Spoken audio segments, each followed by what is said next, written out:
Génesis 10, empezando en el versículo 1. Estas son las generaciones de los hijos de Noé: Sem, Cam y Jafet, a quienes nacieron hijos después del diluvio. Los hijos de Jafet: Gomer, Magog, Madai, Javán, Tubal, Mesec y Tiras. Los hijos de Gomer: Askenaz, Rifat y Togarma. Los hijos de Javán: Elisa, Tarsis, Kitim y Dodanim. De estos se poblaron las costas, cada cual según su lengua, conforme a sus familias en sus naciones. Los hijos de Cam: Cus, Misraim, Fut y Canaán. Y los hijos de Cus: Seba, Avila, Sabta, Rama y Sabteca. Y los hijos de Rama: Seba y Dedán. Y Cus engendró a Nimrod, quien llegó a ser el primer poderoso en la tierra. Este fue vigoroso cazador delante de Jehová, por lo cual se dice, así como Nimrod, vigoroso cazador delante de Jehová.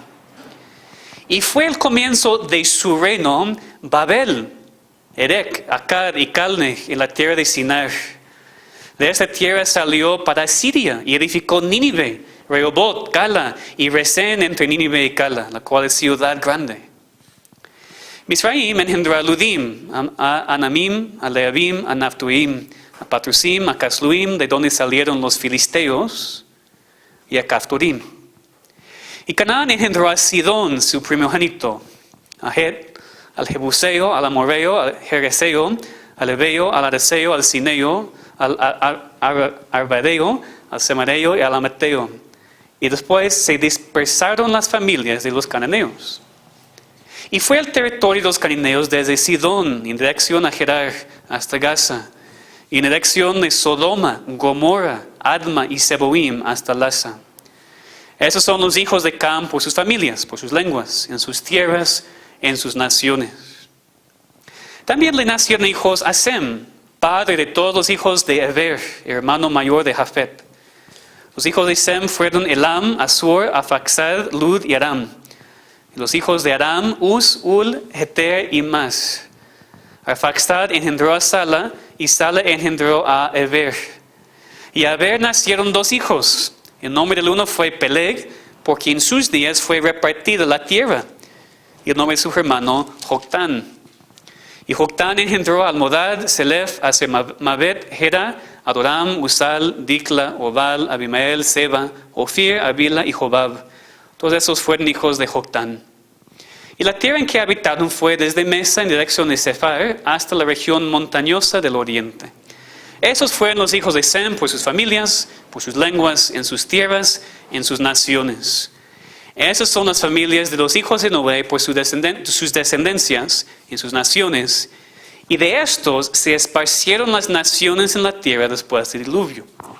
Y antes de continuar en el capítulo 11, la pregunta es, ¿cómo es que la Biblia habla aquí en este capítulo 10 de todas esas naciones divididas, esparcidas, cuando en el capítulo 9 nada más había 3 hijos de Noé en un solo lugar? ¿Qué pasó para causar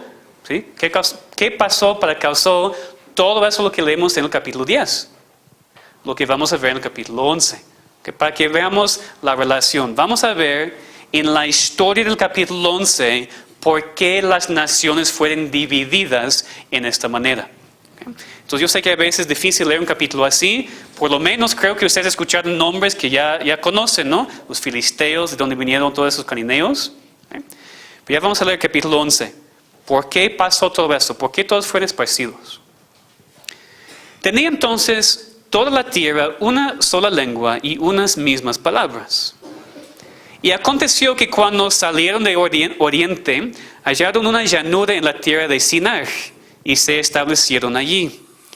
Y se dijeron unos a otros: vamos, hagamos ladrillo y cozámoslo con fuego. Y les sirvió el ladrillo en lugar de piedra, y el asfalto en lugar de mezcla. Y dijeron: vamos, edifiquémonos una ciudad y una torre, cuya cúspide llega al cielo, y hagámonos un nombre, por si fuéramos esparcidos sobre la faz de toda la tierra. Y descendió Jehová para ver la ciudad y la torre que edificaban los hijos de los hombres. Y dijo Jehová: y aquí el pueblo es uno, Y todos estos tienen un solo lenguaje y han comenzado a la obra y nada les hará desistir ahora de lo que han pensado hacer. Ahora pues, descendamos y confundamos allí su lengua, para que ninguno entienda el habla de su compañero. Así los esparció Jehová desde allí sobre la faz de toda la tierra, y dejaron de edificar la ciudad. Por esto fue llamado el nombre de ella Babel, porque allí confundió Jehová el lenguaje de toda la tierra, y desde allí los esparció sobre la faz de toda la tierra. Esta historia de la Torre de Babel y la confusión de las lenguas, la confusión de los idiomas, es una historia que personalmente me causa mucha tristeza. Porque si no fuera por esos hombres y su orgullo en contra de Dios, no sería tan difícil ser misionero en otro país. Porque sabemos, en este momento en la historia, todos hablaron el mismo idioma. Imagínense cuánto más fácil sería vivir en un mundo donde podríamos comunicarnos con todos sin el obstáculo de hablar un idioma diferente. Así fue al principio de la historia. Así será al final de la historia.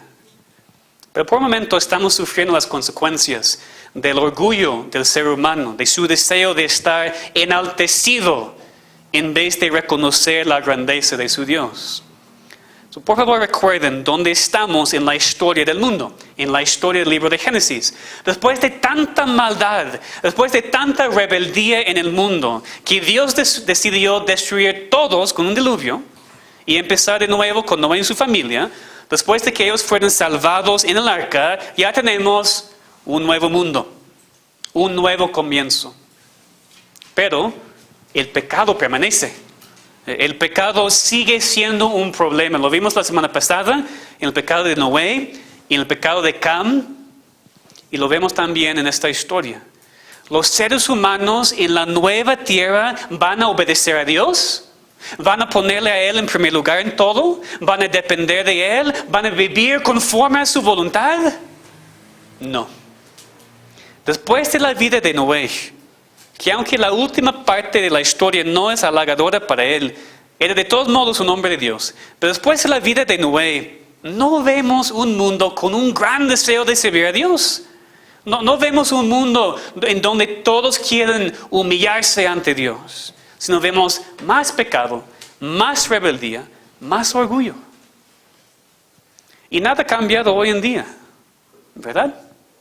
El mundo sigue en pecado. El mundo sigue en rebeldía en contra de Dios. El mundo sigue muy enaltecido en su propia opinión. Los seres humanos son más y más llenos de orgullo cada día. Estamos hablando de los incrédulos, por supuesto, pero también nosotros, los cristianos, tenemos un gran problema con nuestro orgullo, con nuestra soberbia, con la tentación de querer ser enaltecido en vez de reconocer nuestro estado humilde y la soberanía de Dios. Por eso les pregunté si realmente creen, si realmente están de acuerdo con lo que ya cantaron, si quieren ser corregidos. Porque no hay nadie aquí que no lucha con la tentación y el pecado del orgullo. Nadie. Por eso esa historia es muy aplicable para nosotros hoy en día. Podemos ver claramente en esta historia en Génesis 11 lo que Cristo iba a decir más adelante, Mateo 23:12. El que se enaltece será humillado. Y yo estaba pensando en este versículo cuando escogí el título de este mensaje. El enaltecido será humillado. Dios no permite que nadie tome su lugar. Dios siempre juzga el orgulloso. Dice en Isaías 2:12, porque el día de Jehová de los ejércitos vendrá sobre todo soberbio y altivo, sobre todo enaltecido y será abatido. Es una verdad innegable cuando hablamos de la relación entre el ser humano y Dios, que el enaltecido será humillado, siempre. No hay excepciones. Los planes orgullosos y rebeldes del ser humano son condenados al fracaso. Porque Dios es soberano y solamente Él tiene el control sobre todo lo que sucede en este mundo. Ahora vamos a ver esta verdad en este pasaje. Esos hombres aquí tenían sus planes. Pero puesto que eran planes orgullosos y rebeldes en contra de Dios, fueron condenados al fracaso. Porque Dios, como siempre, tenía el control. Entonces empezamos con los planes del hombre. Al principio, cuando hablamos aquí de los planes del hombre, quiero que entendamos claramente que no hay nada de malo en hacer planes. ¿Okay? ¿Me entienden? No hay nada de malo en hacer planes. Es un extremo decir que no deberíamos planear nada, que Dios siempre nos va a guiar en el momento, en cada situación. Eso es equivocado.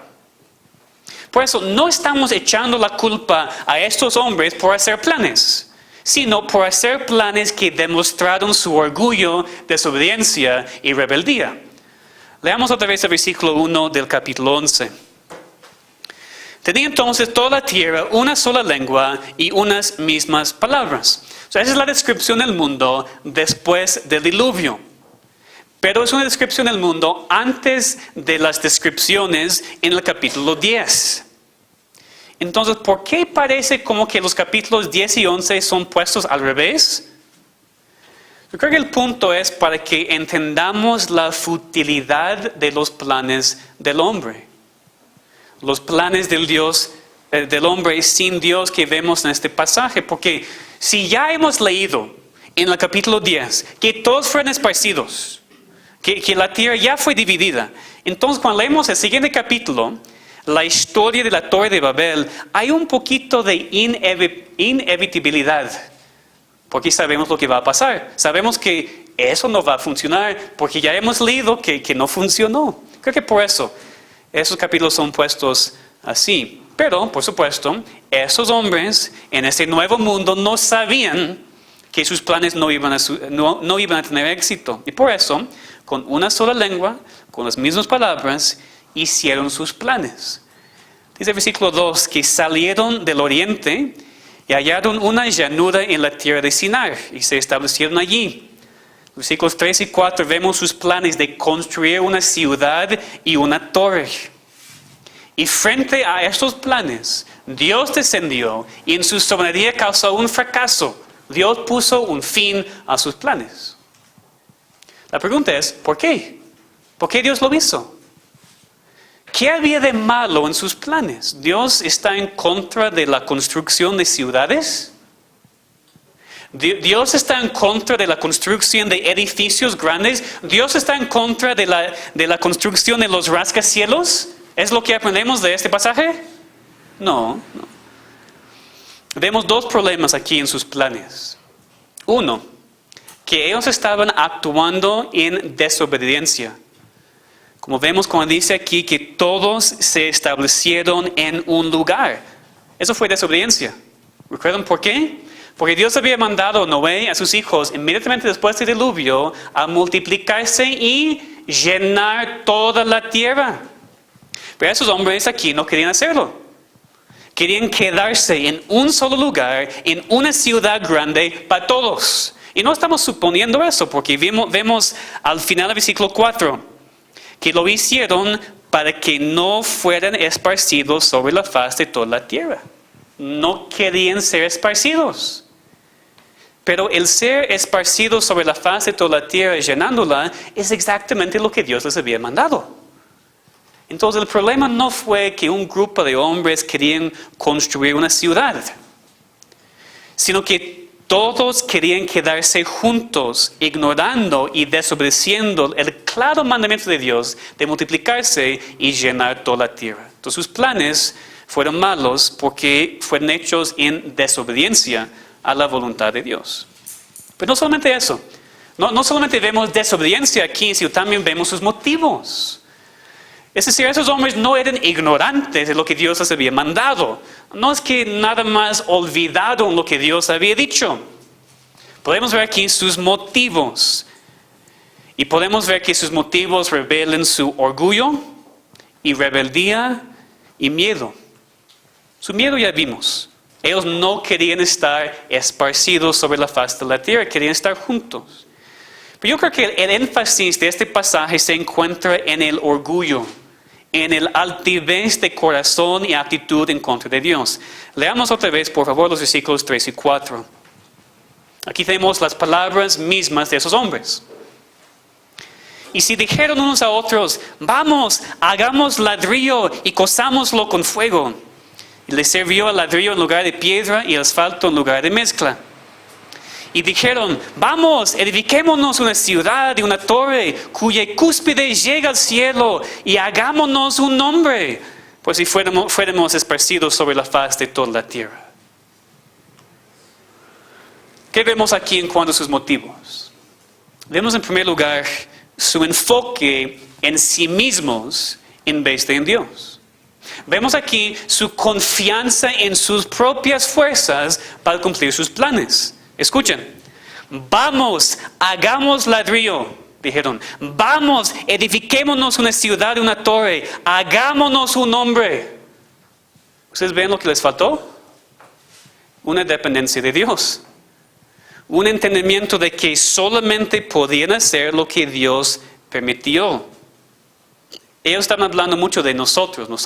Vamos, edifiquémonos, vamos, hagamos un nombre, vamos, nosotros. Y nada de Dios. Es lo que leemos en Santiago 4:15. Si el Señor quiere, viviremos y haremos esto o aquello. Así deberíamos actuar. Y entiendan, por favor, porque es muy importante aquí en México, no es tanto diciendo esas palabras, porque todos dicen Dios mediante si Dios quiere, y no tienen ninguna idea de lo que significa. Que no es decir las palabras, eso no es el punto para nada. Es creerlo. Es entender que lo que hacemos no es hecho en nuestras fuerzas, nosotros no hacemos nada. Si Dios permite, podemos hacer esta cosa o aquella cosa. El punto es que la base de todo lo que hacemos y todo lo que planeamos debería ser un entendimiento de que Dios es soberano y que no deberíamos hacer planes sin Él. No podemos hacer nada en nuestras propias fuerzas. Pero esos hombres demostraron su dependencia de sí mismos en vez de confianza en la soberanía de Dios. Y la cosa interesante es que pareciera como que ellos sí tenían las fuerzas, humanamente hablando. Ellos descubrieron cómo usar el ladrillo en vez de piedra, el asfalto en vez de mezcla. Si regresamos al capítulo 10, leemos de un hombre poderoso quien aparentemente fue el líder en construir esa ciudad, así como otras. Versículos 8 a 11 del capítulo 10. Y Cus engendró a Nimrod, quien llegó a ser el primer poderoso en la tierra. Este fue vigoroso cazador delante de Jehová, por lo cual se dice, así como Nimrod, vigoroso cazador delante de Jehová. Y fue el comienzo de su reino, Babel, esta misma ciudad, Erech, Akkad, Calne en la tierra de Sinar. De esa tierra salió ese mismo hombre para Asiria y edificó Nínive, Rehoboth, Cala. Entonces ellos tenían a Nimrod, el primer poderoso en la tierra. El hombre cuyo reino aparentemente incluyó este mismo Babel, Nínive, lo que iba a ser Asiria. Entonces, humanamente hablando, ellos tenían muchísimas fuerzas, especialmente juntos.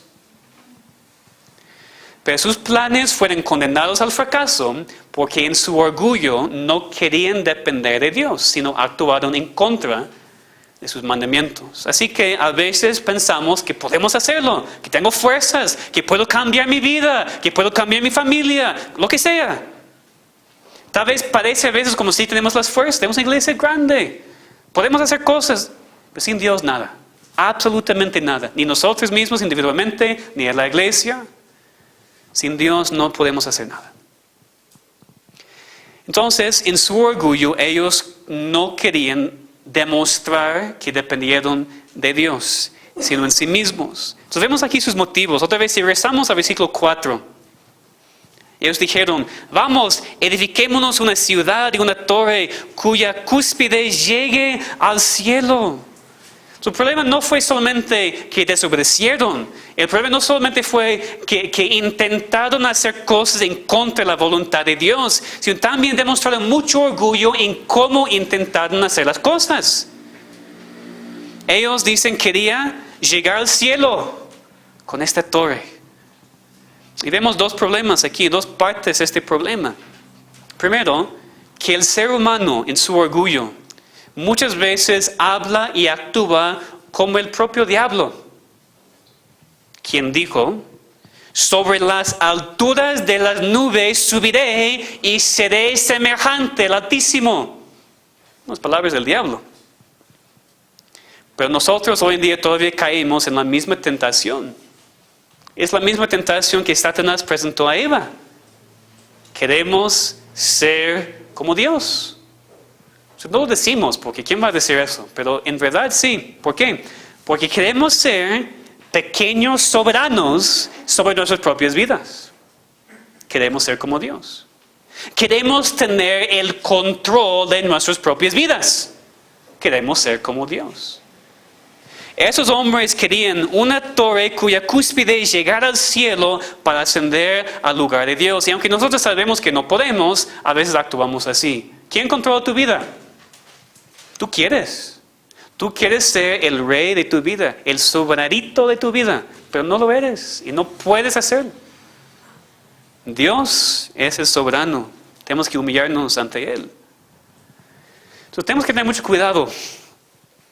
El incrédulo en este tipo de soberbia siempre será destruido, así como Satanás.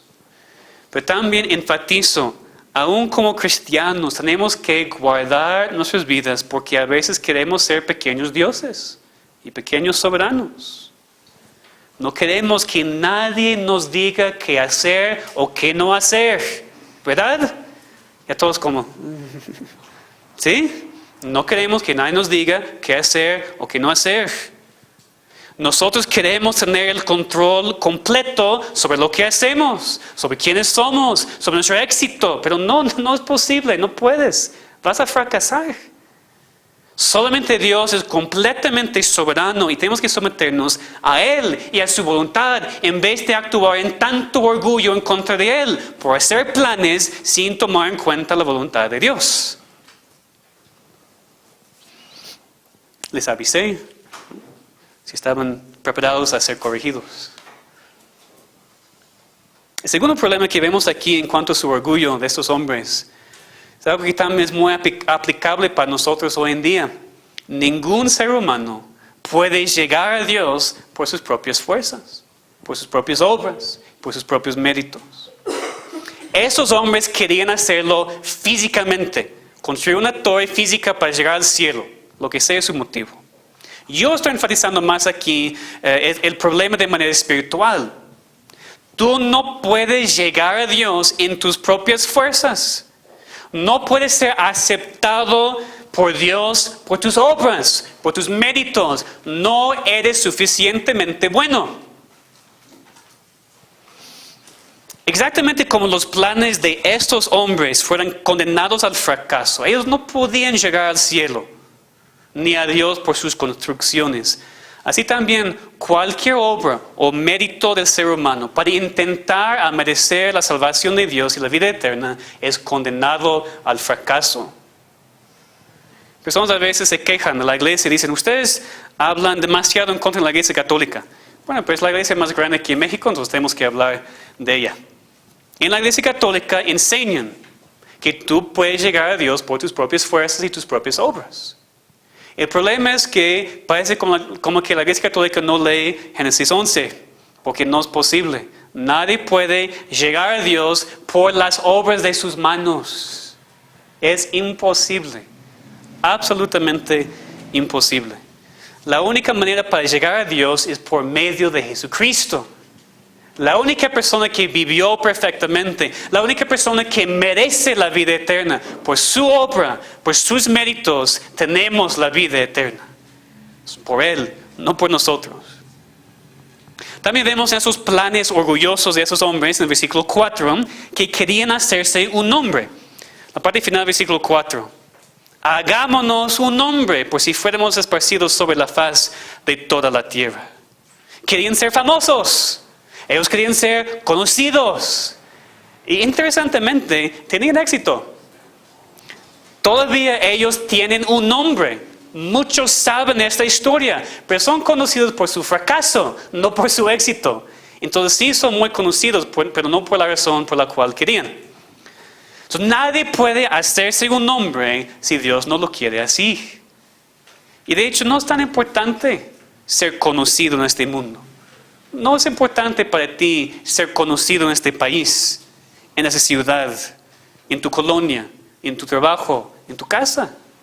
¿Para qué necesitas un nombre? No necesitas hacerte un nombre. Si eres hijo de Dios, ya tienes un nombre, hijo de Dios, que te es dado por Dios y no necesitas nada más. Es muy peligroso cuando los seres humanos quieren hacerse un nombre y ya olvidan de Dios. Como Cristo dijo en Mateo 16, ¿qué aprovechará al hombre si ganare todo el mundo y perdiere su alma? Hay muchos hoy en día que tienen un nombre. Carlos Slim, para hablar de otros, Ronaldo, Messi. Personas famosas, tienen un nombre. La única pregunta es si también tiene el nombre Hijo de Dios. Ese es el único nombre que importa. Entonces, vemos aquí que estos hombres hicieron sus planes, pero en desobediencia. Con motivos incorrectos, equivocados. Ellos demostraron su orgullo, rebeldía. Demostraron que no entendían su necesidad de Dios. Querían hacerse un nombre. Ellos estaban enfocados en sí mismos, en quedarse unidos, en vez de obedecer a Dios. Y Dios no les ignoró. Dios no permitió que hicieran lo que querían. Si leemos de su respuesta en los versículos 5 a 9. Todos viendo por favor en Génesis 11. 5 a 9. Después de los planes de los hombres vemos la respuesta de Dios y el fracaso de los planes de los hombres. Y descendió Jehová para ver la ciudad y la torre que edificaban los hijos de los hombres. Y dijo Jehová, y aquí el pueblo es uno, y todos estos tienen un solo lenguaje, y han comenzado la obra, y nada les hará desistir ahora de lo que han pensado hacer. Ahora pues descendamos y confundamos allí su lengua, para que ninguno entienda el habla de su compañero. Así los esparció Jehová desde allí sobre la faz de toda la tierra, y dejaron edificar la ciudad.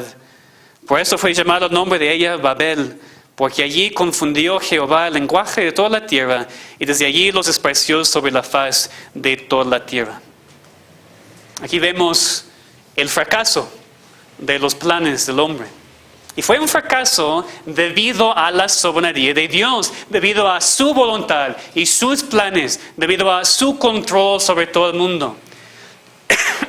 Empezando en versículo 5 vemos cómo Dios respondió, qué hizo frente a sus planes de esos pequeños seres humanos en contra de Él.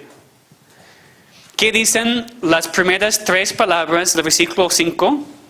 Porque nada más con las primeras 3 palabras podemos ver cuán necios eran los planes de esos seres humanos en contra de Dios. ¿Qué dicen? Y descendió Jehová. ¿Ustedes ven el impacto de esas palabras? ¿Ustedes entienden por qué esas palabras específicas fueron escogidas? El plan de esos hombres fue para edificar una ciudad y una torre cuya cúspide llega al cielo.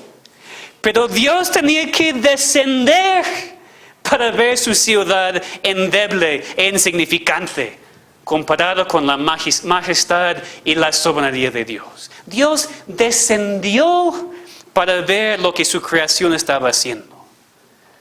Entonces Dios no sentía amenazado por sus planes. Dios no tenía miedo de lo que podría suceder si ellos tuvieran éxito en edificar esta torre. Para nada, porque era y sigue siendo el Todopoderoso, aquel que creó todo de la nada. El versículo 3 aquí nos dice que esos hombres construyeron la ciudad usando ladrillo en lugar de piedra, asfalto en lugar de mezcla. Humanamente hablando, ellos demostraron ingenio. en la manera en la cual usaron lo que tenían para la construcción. Pero compara, por favor, su intelecto y su invención con el Dios que dijo, sea la luz, y fue la luz. No hay comparación. Dios, cuando los planes del ser humano van en contra de los planes de Dios, el hombre siempre pierde. Siempre, cada vez. Porque Dios es Dios. Dios es completamente soberano sobre todo y sobre todos. Entonces dice que Dios descendió para ver la ciudad y la torre. Los versículos 6 y 7 demuestran su castigo. Dios no se sentía amenazado, pero lo que ellos estaban haciendo fue en contra de sus planes. Y por eso hizo algo para condenar sus planes al fracaso. Dice en versículo 1 que el pueblo era uno, con un solo lenguaje. Es la razón por la cual todos podían trabajar juntos. Pero Dios dijo, ya no. Dios respondió, interesantemente, con su propio nosotros. Recuerden, ellos habían dicho, vamos, edifiquémonos una ciudad, vamos, hagámonos un nombre. Pero Dios respondió con su propio nosotros en versículo 7. Ahora pues, ¿dice? Lean. Descendamos, confundamos allí su lengua. Los seres humanos, aún juntos, no podían hacer nada en sus fuerzas, no podían tener ningún éxito. Cuando el Dios Trino decidió descender y poner fin a sus planes chiquitos. Y Dios decidió confundir su lenguaje para condenar sus planes al fracaso, para dividirles, para separarles. Ellos ya no hablaron un solo idioma, sino varios. ¿Cuántos? No sabemos, la Biblia no nos dice. Puede ser 3, por las 3 líneas de los 3 hijos de Noé, pero no sabemos. Solamente sabemos que ya no hablaron el mismo idioma. Y por eso no podían continuar con sus planes. Y poco a poco se fueron para llenar toda la tierra. Estaban esparcidos sobre la faz de la tierra, exactamente lo que no querían. Y dejaron de edificar la ciudad. En el capítulo 10 podemos ver exactamente cuándo en esas genealogías el lenguaje fue confundido. Vean por favor el versículo 25 del capítulo 10.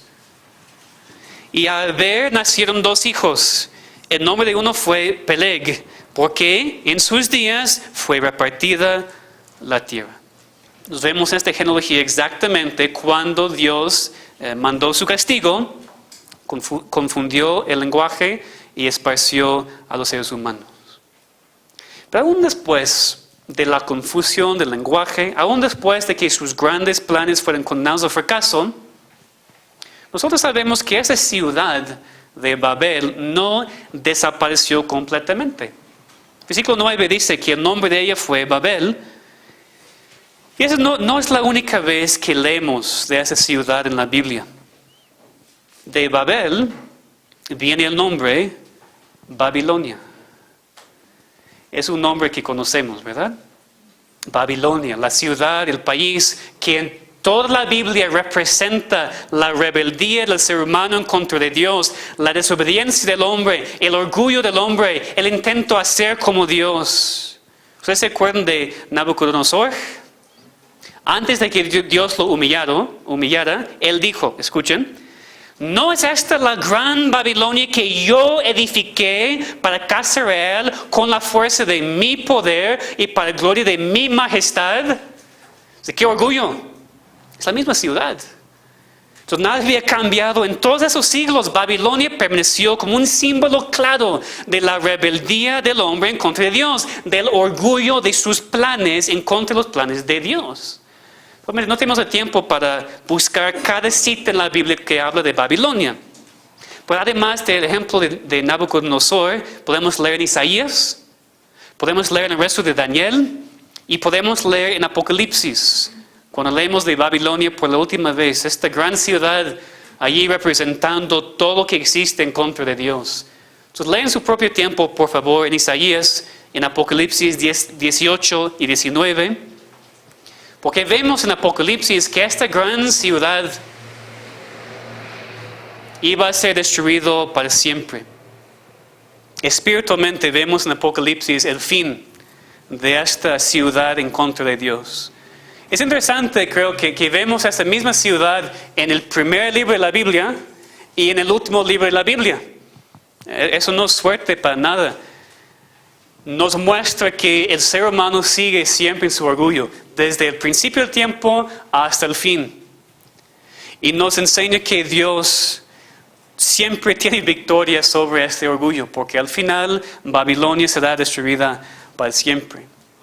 Babilonia en verdad nunca tenía éxito en contra de Dios. Dios usó Babilonia para castigar a Israel, claro. Pero Babilonia nunca tenía éxito en contra de Dios porque los planes de Dios son mucho más grandes que los planes de cualquier nación, cualquier hombre, cualquier líder. Y así podemos ver la aplicación. Cualquier ciudad, país, persona que se levanta en contra de Dios es condenado al fracaso. Esta fue la aplicación de esta historia de Génesis para Israel cuando Moisés estaba escribiendo este libro. Si Israel quería sobrevivir, si Israel quería ser bendecido por Dios, ellos tenían que aprender esta historia. En vez de hacer sus propios planes, muchos de los cuales iban a estar en contra de Dios, tienen que humillarse ante Dios y obedecerle y no permitir que su orgullo reinara. Porque Israel muy pronto iba a entrar en la tierra prometida. Ustedes recuerdan, ¿no? Génesis fue escrito durante esos 40 años cuando el pueblo de Israel estaba vagando en el desierto. Eso es cuando Moisés escribió el libro. Entonces Dios sabía que en ese momento su pueblo necesitaba entender, ustedes van a entrar a tu tierra prometida, pero solamente voy a estar contigo si se humillan ante mí. Si ustedes actúan en orgullo y hacen sus planes y hacen lo que quieren hacer, eso es lo que va a pasar. No pueden ganar. Y también para nosotros es la misma aplicación. Si nosotros nos levantamos con nuestros sueños y deseos, pero en contra de la voluntad de Dios y en contra de los planes de Dios, si nos ponemos en contra de Dios en nuestro orgullo, seremos destruidos. Tenemos que aprender esta historia y no ser como estos hombres en su orgullo, su desobediencia. La persona que lo hace, la persona que le pone en contra de Dios será destruida. El enaltecido será humillado, incluyendo la Ciudad de México. Esa ciudad en muchas maneras puede ser un tipo de Babel, un tipo de Babilonia. ¿Por qué? Es una ciudad grande, con personas que quieren llegar a Dios por sus propias fuerzas. Es una ciudad en desobediencia en contra de Dios porque permite el aborto, el matrimonio homosexual como cosas legales y aceptables.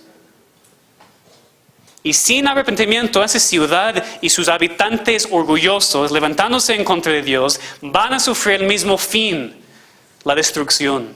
Físicamente, sí, pero ¿quién sabe cuándo? Espiritualmente es lo más importante, porque cada persona en esta ciudad tiene un alma. Y cada persona incrédula en contra de Dios, viviendo conforme a sus propios planes en vez de humillarse ante Dios, es destinada para la destrucción, si no se arrepiente y cree en Cristo y solamente en Cristo para la salvación. Estamos viviendo en Babilonia. Estamos viviendo en esa ciudad tan en contra de Dios. La pregunta es, ¿estamos participando en sus pecados o estamos viviendo como luces en un lugar tan oscuro? Y otra vez, no es lo que dices. Tú dices que eres cristiano. Yo asisto a la iglesia cristiana del Redentor. ¿Y qué? ¿Y verdad? ¿Y qué? ¿Eso te salva? No. ¿Eso te ayuda? Espero, pero no es lo que es nuestra confianza. ¿Eres luz en esa ciudad? ¿Eres luz en tu Babilonia? Leyendo la palabra de Dios cada día, actuando como cristiano, poniéndole a Él en primer lugar. Y sí, voy a repetirlo otra vez. No ponemos a Dios en primer lugar. Tu trabajo es más importante, tu familia es más importante. No. Tú tienes un problema. Tenemos que pensar en ese pasaje y no solamente enfocarnos en el orgullo de los incrédulos, sino entender que nosotros también tenemos responsabilidades a vivir como luz en esta gran ciudad. Entonces, ¿qué aprendimos de este pasaje? ¿Qué podemos tomar? ¿Qué podemos llevar con nosotros cuando salimos? En primer lugar, no podemos perder el énfasis en nuestro problema de orgullo. ¿Okay? Es un problema de los incrédulos en contra de Dios. Por tanto orgullo, los incrédulos piensan que pueden llegar a Él en sus propias fuerzas y por sus obras. Pero en verdad son condenados al fracaso porque nadie puede acercarse a Dios sino por medio de Cristo, sin obras añadidas. Pero aún como cristianos tenemos un grandísimo problema con el orgullo. En nuestras vidas, en nuestras familias, en nuestra iglesia. Muchísimo orgullo. Empiezo conmigo. Todos tenemos este problema. Seguimos siendo muy soberbios. Muy soberbios. No solamente un poquito, muy soberbios. Eso siempre resulta en muchísimos problemas en nuestras vidas y familias, iglesia. Tenemos que darnos cuenta de cuán soberbios somos. Tenemos que darnos cuenta de cuánto orgullo demostramos para con otras personas cada día. No es que tú caes de vez en cuando, es cada día que estás demostrando tu orgullo para con otros. Como esta gente aquí, desobedecieron a Dios por su orgullo, demostraron por sus motivos que no querían obedecer a Dios. Tenemos que tener mucho cuidado. En vez de intentar a enaltecernos, tenemos que humillarnos ante Dios, porque Él es soberano. Aprendimos en cuanto a hacer nuestros planes. Como dije, no hay nada de malo en hacer planes. Tenemos que hacerlo. Pero ¿cómo? ¿Cómo? Y más importante, ¿en cuál orden? ¿Con cuántas prioridades? Sí, por favor, planea tu día. Planea tu semana. Planea tu año. Está bien. Pero a veces el problema no es tanto que planeamos cosas en contra de Dios. A veces también. Pero debe ser obvio para nosotros que no podemos ganar esto. Pero el problema muchas veces para nosotros es que planeamos con motivos equivocados. Que los planes en sí mismos no son necesariamente malos. Como he dicho muchas veces, no hay nada de malo en pasar tiempo con tu familia. No hay nada de malo en trabajar. Pero cuando trabajas los domingos, estás en pecado. Cuando pasas tanto tiempo con tu familia que no pases suficiente tiempo con Dios, estás en pecado. ¿No? Entonces tus planes tal vez están bien, pero ¿con cuál prioridad? ¿Con cuáles motivos? A veces pedimos, pero pedimos mal. Estudiamos el miércoles por ustedes que estaban, como dice en Santiago. A veces pedimos para gastarlo en nuestros deleites. Por ejemplo, piensen conmigo, ¿ok? A veces pedimos por un buen trabajo. Eso no es malo, pero lo pedimos solamente para más comodidad. No lo pedimos para que podamos venir los domingos y dar más a Dios y dar más a nuestros hermanos. Tu petición no es mala, tu motivo sí lo es. A veces pedimos por la paz en nuestras vidas. Es una buena petición. Pero cuando lo pedimos solamente para que no tengamos que luchar tanto, no porque entendemos que en la mayoría de los casos nosotros somos el problema, pedimos mal. ¿Entienden? Que la paz no es una mala petición, pero ¿por qué? ¿Porque no quieres luchar más en tu familia? ¿Porque no quieres luchar más con tus problemas? Motivo equivocado. La vida cristiana es una batalla. A veces tú pides por la paz en tu familia porque mi esposo está tan mal, mi esposa está tan mal, mi mamá, mi hijo, lo que sea. No. Tu petición está bien, tu motivo está equivocado. Tú eres el problema, no la otra persona. Aprende eso. Entonces, aprendemos varias cosas muy aplicables aquí en este pasaje. Tal vez cuando tú lees el libro de Génesis, tú brincas sobre el capítulo 10. Tal vez sobre el capítulo 11 también, porque es un poquito difícil de entender. Pero tiene verdades y principios muy importantes. El enaltecido será humillado. Tenemos que obedecer las palabras de 1 Pedro 5:6 y humillarnos bajo la poderosa mano de Dios para que Él nos exalte a su debido tiempo. Porque cuando nosotros nos enaltecemos, cuando hacemos nuestros planes sin tomar en cuenta a Dios y su voluntad, Dios nos condena al fracaso. O condena nuestros planes al fracaso. Porque Dios sigue soberano, sin importa lo que hace el ser humano. Solamente Dios merece ser completamente enaltecido, porque solamente Él es soberano y perfecto. Solamente Dios puede enaltecer a un hombre, usar su Hijo para hacer su voluntad. Pero cuando nosotros intentamos enaltecernos a nosotros mismos, cuando en nuestro orgullo rebelamos en contra de los planes de Dios y el orden de Dios, no podemos tener éxito. ¿Tú quieres saber por qué no tienes éxito en tu familia? ¿Por qué tu familia es siempre un fracaso? ¿O tu trabajo es siempre un fracaso? ¿O tu vida es siempre un fracaso? Es por eso. Porque tú haces tus planes en contra de los planes de Dios o con motivos equivocados. Tú estás actuando en tu orgullo en vez de ser humilde ante la vista de Dios. El Salmo 148 dice: alaben el nombre de Jehová, porque solo su nombre es enaltecido. Su gloria es sobre tierra y cielos. Los planes orgullosos y rebeldes del ser humano son condenados al fracaso, porque Dios es soberano y solamente Él tiene control sobre todo lo que sucede en el mundo. Vamos a orar.